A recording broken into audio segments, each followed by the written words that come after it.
Web academy, my self श्रुति शर्मा। तो आज हम नया टॉपिक लेके आए हैं जिसका नाम है रेटिकुलोसाइट काउंट, जो कि ये डीएमएलटी फर्स्ट ईयर हेमेटोलॉजी का टॉपिक है। तो ये जो टॉपिक है ये भी हेमेटोलॉजी से ही रिलेटेड है, क्योंकि ये आरबीसी से रिलेटेड है। तो बेसिकली हम सब जानते हैं कि ब्लड में जो प्रेजेंट होती है डब्ल्यूबीसी, प्लेटलेट एंड आरबीसी, ये हम ऊपर ऊपर तो जानते हैं कि ये सारी जो ब्लड कंपोनेंट्स है जिसके बारे में हम कभी भी डिटेल में भी पढ़ते हैं। बट रेटिकुलोसाइट काउंट है, इन तीनों में से किससे रिलेटेड है? तो रेटिकुलोसाइट रिलेटेड है आरबीसी से। तो आरबीसी जो आप जानते हैं, जिसको हम इरिथ्रोसाइट के नाम से जानते हैं, तो ये आरबीसी जो होती है मैच्योर आरबीसी होती है, जो कि हमें हीमोग्लोबिन के साथ ये ऑक्सीजन कैरी करने का काम करती है हमारे लंग्स से टिश्यू, टिश्यू से लंग्स का। तो बात यहाँ पर ये है कि जो रेटिकुलोसाइट काउंट है, तो फिर वो क्या होते हैं? तो रेटिकुलोसाइट क्या होते हैं? इमैच्योर आरबीसी होती हैं, जो कि बोन मेरो में प्रेजेंट होती हैं, जो कि जब ये इनका प्रोडक्शन करते हैं, जब इनका प्रोडक्शन होता है या प्रोडक्शन इनका बनना बंद हो जाता है, तो इससे बोन मेरो की एक्टिविटी का पता चलता है। तो हम आज इसको स्टार्ट करेंगे। तो इसमें हम इसका लोकेशन, इसकी सिग्निफिकेंसी, इसका प्रोसीजर, इसका टेस्ट कैसे करते हैं और इसके क्या फॉर्मूले होते हैं, वो आप सर हम डिस्कस करेंगे। तो लेट्स स्टार्ट रेटिकुलोसाइट काउंट। ठीक है, तो रेटिकुलोसाइट को हम बोलते हैं immature and non nucleotide RBC, यानी कि इसमें भी न्यूक्लियोटाइड नहीं प्रेजेंट होता। तो इसके अंदर क्या होता है? इसके अंदर होता है राइबोसोमल आरएनए। ये राइबोसोमल आरएनए कंटेंट रिच होता है, इसमें न्यूक्लियस प्रेजेंट नहीं होता है। पर ये कैसा होता है? इमैच्योर आरबीसी है, जो कि आगे जाके 3-4 स्टेप में बनके वो बड़ी आरबीसी सेल बनाती है। तो लोकेशन कहाँ प्रेजेंट होता है? ये बोन मेरो में लोकेशन होता है। आपको ध्यान रखना है कि कहाँ प्रेजेंट होता है, बोन मेरो में होता है। नॉर्मल रेंज इसकी जो होती है हमारे ह्यूमन में, वो 0 से 2%, कहीं पे आपको 2.5 या 2.6 भी आपको दिखेगी। साइज जो इसकी होती है वो हमारे जो, जैसे ये मैंने बना रखा है कि नॉर्मल आरबीसी है, और इससे थोड़ी सी बड़ी होती है आपकी ये रेटिकुलोसाइट काउंट, जो कि ब्लू स्टेन से दिखती है। और इसका जो फंक्शन होता है वो क्या होता है कि ये बोन मेरो की एक्टिविटी लेवल को डिटरमाइन करती है। RBC production taking place in BM और ऑल टाइप ऑफ एनीमिया में इसका बहुत बड़ा रोल है, वो मैं आपको आगे समझाऊंगी। सिम्टम्स क्या होते हैं जब रेटिकुलोसाइट करने की जब दिक्कत होती है, जब हमें पता चलता है कि क्या दिक्कत आ रही है इसमें? एनीमिया होगा, वीकनेस होगा, कोई हेडेक होगा, या फिर कोई बोन मेरो के फंक्शनिंग में जब कोई प्रॉब्लम होती है, तब जनरली डॉक्टर ये वाला टेस्ट करवाते हैं। तो ये टेस्ट करते कैसे, काउंट जो है उसको कैसे किया जाता है, तो ये प्रोसीजर हमें यहाँ पे देखना है। तो इसके लिए हमें क्या क्या जरूरत पड़ती है हम यहाँ देखेंगे। स्पेसिमेन में आपको ईडीटी होल ब्लड चाहिए, इसके साथ में आपको माइक्रोस्कोप चाहिए, ग्लास स्लाइड चाहिए, पिपेट चाहिए।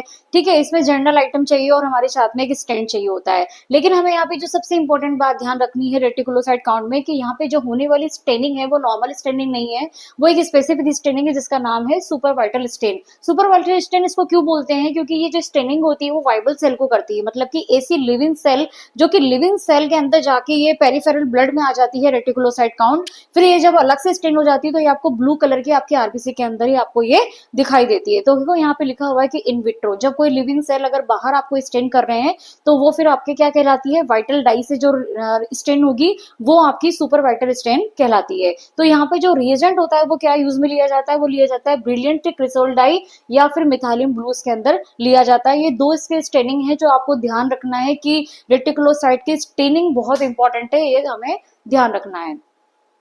प्रोसीजर, तो इसका प्रोसीजर देखेंगे। सबसे पहले हमको क्या करना है? टेक होल ब्लड, है ना। इससे होल ब्लड है, इसमें हम लेंगे एटीटी ब्लड, यानी कि पूरा जो पर्पल वाइल वाला ब्लड है वो लेना है। फिर उसको हम क्या करेंगे? 1:1 रेशो में लेंगे। तो 1:1 में हम रेशो में कैसे लेंगे? यहाँ पे जैसे एक ट्यूब है मान लीजिए, तो यहाँ पे हमने ये ले लिया आपकी 2 ड्रॉप तो ले लिया रिएजेंट का, और 2 ड्रॉप आपने ले लिया यहाँ पे आपके ब्लड का। तो 2 ड्रॉप आपने लिया ब्लड का, तो ये 2 ड्रॉप लेके फिर आप उसको क्या करेंगे? इसको अच्छे से मिक्स करेंगे और देन उसको क्या करेंगे? इंक्यूबेटर के अंदर इंक्यूबेट करेंगे। इंक्यूबेट करने के लिए उसको आपको 10 मिनट का टाइम देना पड़ेगा। देन उसको अच्छे से मिक्स करेंगे। मिक्स करने के बाद मैंने यहाँ पे एक स्लाइड बना रखी, स्लाइड के अंदर आप यहाँ पे ब्लड की ड्रॉप रखेंगे, दूसरी साइड से इसको क्या करेंगे? स्प्रेड करेंगे। स्प्रेड करने का जैसे पेरिफेरल स्मीयर बनाते हैं, सेम वैसे ही यहाँ पर एक उसका स्मीयर बनेगा। जो भी स्टेन हुआ है, ब्लड और जो रिएजेंट दोनों मिक्स हुआ है, उसमें से हम एक ड्रॉप लेंगे, ड्रॉप से यहाँ पे इसकी स्मीयर बनाएंगे। फिर हमको करना क्या है? फिर हमें फोकस करना है माइक्रोस्कोप में। तो माइक्रोस्कोप में आपको पता है कि जैसे कि 3 टाइप के लेंस होते हैं कंपाउंड माइक्रोस्कोप में, 10x होता है, 40x होता है और एक 100x होता है। 10 लोअर होता है, 40 हाई होता है, और जो 100 होता है वो होता है ऑयल इमर्जन, जिसमें स्टेनिंग सेल्स देखी जाती है। तो वहां पे क्या होगा कि observe under the microscope at 100x। कितने x पे देखना है आपको? 100x पे देखना है, ऑयल इमर्जन पे देखना है, आरबीसी और रेटिकुलोसाइट काउंट। तो वहां पे जो रेटिकुलोसाइट काउंट होगी वो आपके नॉर्मल आरबीसी से थोड़ी सी आपको इस तरह से दिखेंगी यहाँ पर ऐसे ऐसे, और ऐसे ऐसे ब्लू ब्लू कलर की आपको दिखेंगी यहाँ पर, जिसके अंदर आरएनए कंटेन होगा। ऑब्जर्व्ड एंड लार्जर देन, जो कि नॉर्मल आरबीसी से थोड़ी सी बड़ी होंगी। आप वैसे आरबीसी स्ट्रेन होती है रेड से, इयोसिन से, लेकिन यहाँ पे जो आरबीसी स्ट्रेन हो रही है इमेच्योर वाली, वो हो रही है ब्लू स्टेन से, जो कि हमारी यहाँ पे डाई है। डाई का जो नाम मैंने आपको बताया था ब्रिलियंट क्रिस्टल डाई से, तो वो आपको ब्लूइश कलर का दिखेगा। तो यहाँ पे जो ऑब्जर्व दिखेगा वो आपको ब्लू स्टेन से दिखने वाली जो सेल है वो रेटिकुलोसाइट काउंट होती है। तो थर्ड स्टेप में आपको सीधा ऑयल इमर्जन पे जाके इसको ऑब्जर्व करना है। नाउ तो रेटिकुलोसाइट को आगे हमें देखना है कि परसेंटेज में अगर रेटिकुलोसाइट निकालना है, हमने सब कुछ कर लिया कि हमने स्टेन कर लिया, सब कुछ कर लिया, फिर इसका रिजल्ट और कैलकुलेशन पे हमें जाना है।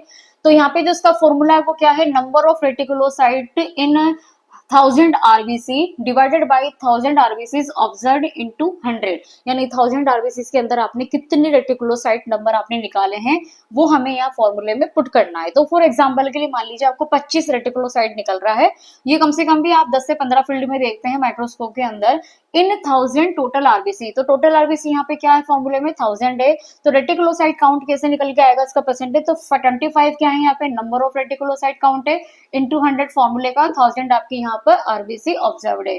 तो अगर आप इसको इस तरह से मतलब जब इसको आप सॉल्व करेंगे तो क्या आ जाएगा 2.5% आ जाएगा। और आपको पता है कि हमारी रेंज क्या है, हमारी रेंज यहाँ पर है 0.5 से 2% तक होती है, या 2.6 तक भी इसकी रेंज जाती है।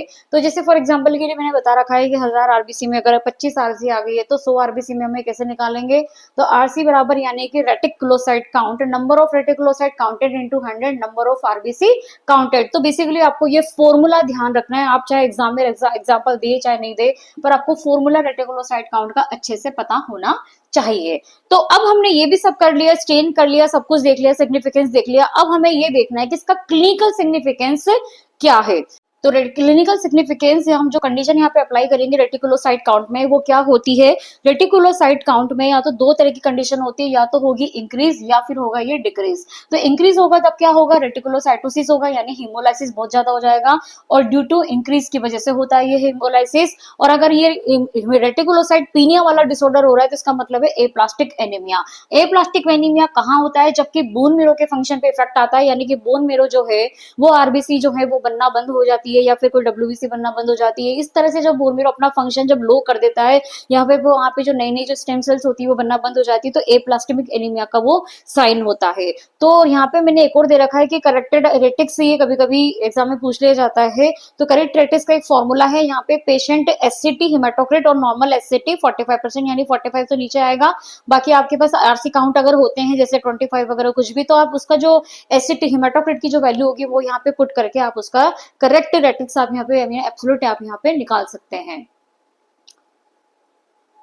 तो आज हमने ये समझा कि रेटिकुलोसाइट काउंट ये इमेच्योर आरबीसी होती है। मेच्योर आरबीसी इरिथ्रोसाइट होती हैं, कहाँ पाई जाती है, बोन मेरो में पाई जाती है। इसका क्लिनिकल सिग्निफिकेंस क्या है, रेटिकुलोसाइटोसिस या रेटिकुलोसाइटोपिनिया।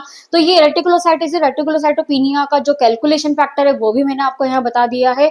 तो आई होप आपको रेटिकुलोसाइट आज आपको अच्छे से समझ में आ गया होगा। Thank you.